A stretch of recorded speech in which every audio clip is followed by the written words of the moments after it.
Selamat pagi sobat investor dimanapun Anda berada. Apa kabar?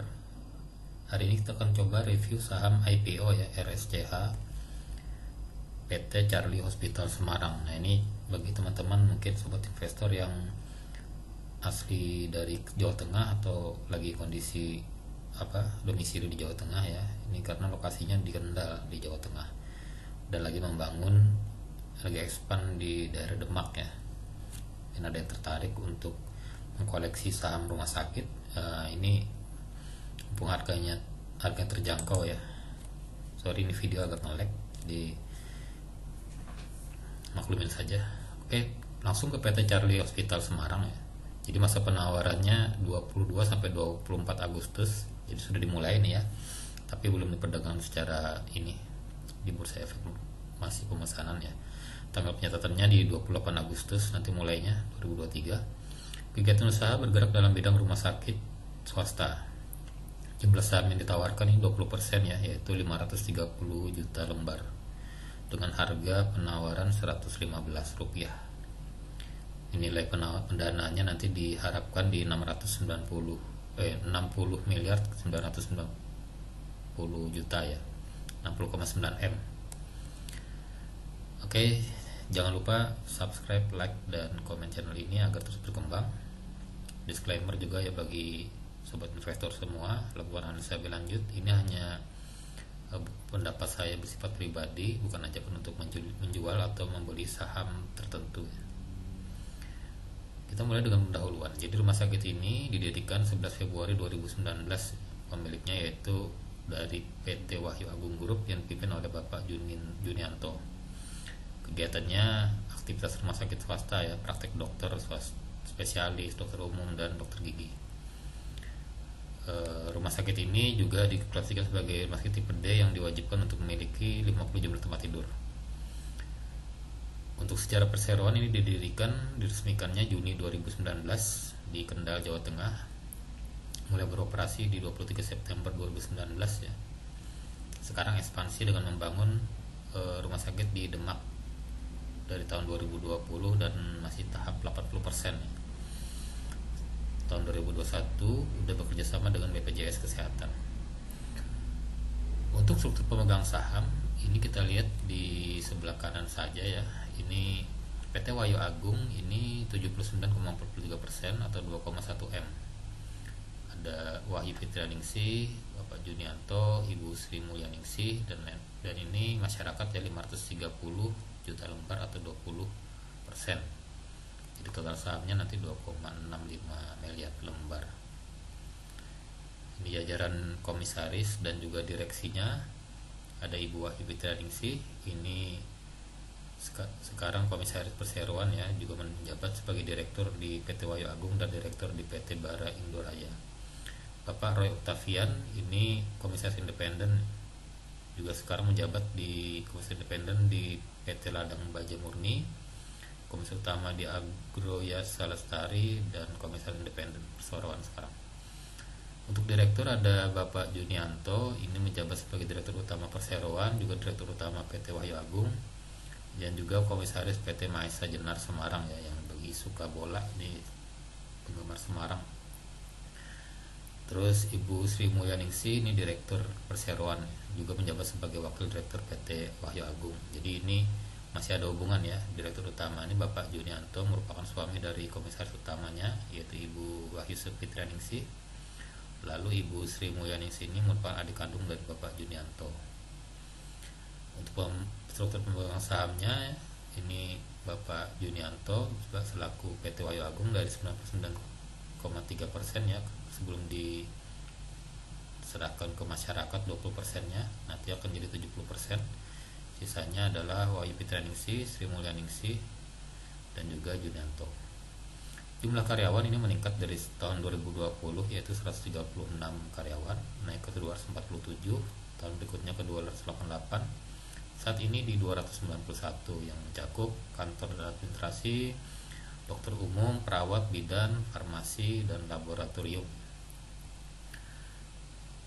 Rencana penggunaan dana ini untuk ekspansi sebesar 48,92% ya, untuk yang rumah sakit, hospital di di Demak. Ini biayanya 64 miliar, saat ini sudah 80%. Estimasi selesai di Maret 2024. Untuk pembelian alat medis sisanya 50,47% ya.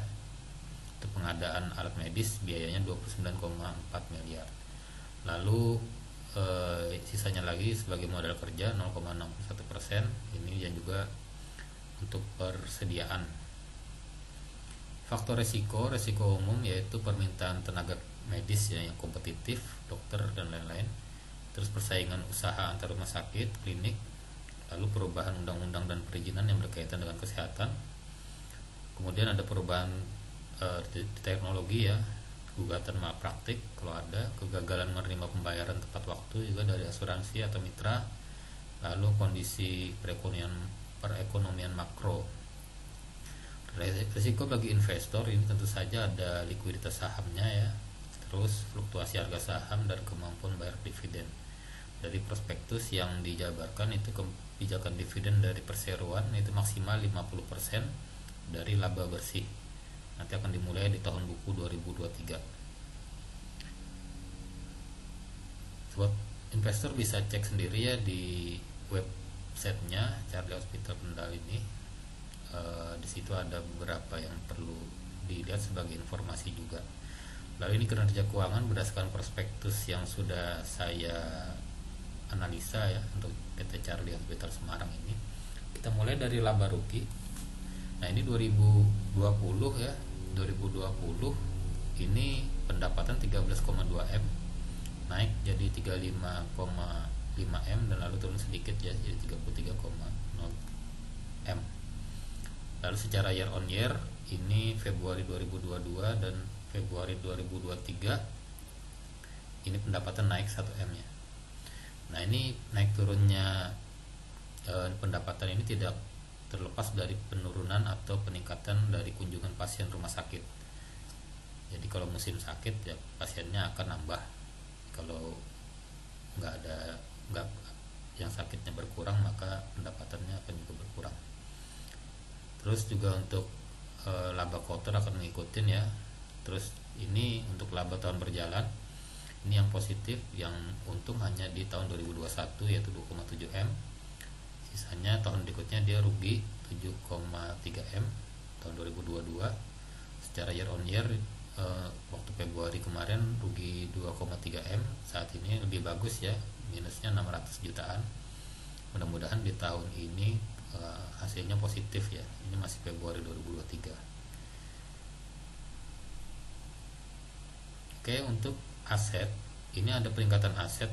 Peningkatan aset ini dikarenakan akibat pembangunan rumah sakit di Demak serta pembelian peralatan medis. Kita lihat ini asetnya naik terus ya. Ini kalau kita jumlah aset lancar dan aset tidak lancarnya sekitar 56 miliar, terus naik jadi 81, naik jadi 90-an ya, 90. Terus naik lagi jadi 96. Kita lihat untuk liabilitas dan ekuitas rumah sakit ini tahun 2020. Untuk liabilitas jangka pendek dulu nih ya, kurang lebih hampir ini ya, naik sedikit dari 1 M, terus 2 M, terus 3 M ya. Sekarang di Februari 3,6 M. Terus untuk liabilitas jangka panjang, nah ini berturun ya. Ini naik dulu sebentar 12 M ke 34 M. Naik lagi 49 M, sorry. Lalu turun jadi 200 jutaan. Nah, ini penurunan hutang ini disebabkan adanya konversi hutang pemegang saham menjadi saham perseroan. Jadi sepertinya ini tidak ada hutang bank ya kalau saya lihat dari prospektusnya. Ini hutangnya kepada pemilik saham aja, kemudian dikonversi menjadi saham yang dipegang. Begitupun juga ekuitas ya, ketika hutangnya berkurang maka ekuitasnya akan naik jadi 92 miliar di sini ya, ekuitasnya gede sekali. Ini juga diakibatkan ada laba yang tahun 2021 yang jadi masuk ke ekuitas. Lalu rasio keuangan RSCA ini kita lihat ini dari current ratio, kemampuan membayar utang jangka pendeknya bagus ya, lebih dari 1, karena memang utangnya termasuk sedikit ya dibandingkan kasnya. Lalu debt to equity ratio naik dari 0,3 ke 0,8 karena tadi liabilitasnya naik ya. 1,4. Lalu tahun 2023 dikonversi menjadi saham, lalu utangnya habis ya.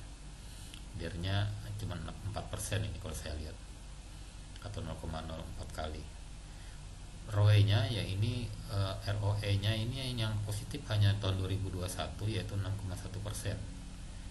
Selain itu masih negatif ya, karena memang laba bersihnya negatif, jadi rugi bersih. Kita lihat ROE-nya 6,1%, jadi kita harapkan ini tahun 2023 juga akan positif dulu paling tidak ya. Jadi nanti ketika 2024 dan rumah sakit di Demak sudah mulai buka, maka ROE-nya bisa naik ya. Untuk valuasi ini dengan harga yang ditawarkan Rp115 per lembar, ini saya lihat ini untuk EPS memang negatif semua ya, kecuali tahun 2021 yaitu Rp1 per lembar dengan PER 111,2. PBV-nya 6,8 kali. Ini memang PBV-nya agak mahal ya buat investor semua, tapi ini perusahaan memang masih baru, butuh support dari para investor untuk mengembangkan ekspansi rumah sakit khususnya di Jawa Tengah ya. Jadi kalau sobat investor mau berinvestasi apalagi dengan di bidang kesehatan ya, ini bagus.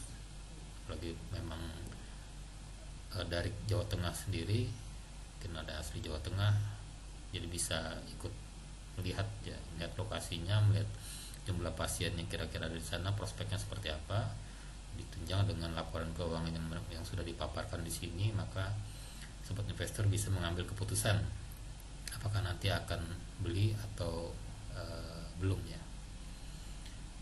Kalau saya pribadi cukup tertarik, cuman dengan PBV sekarang mungkin saya akan menunggu.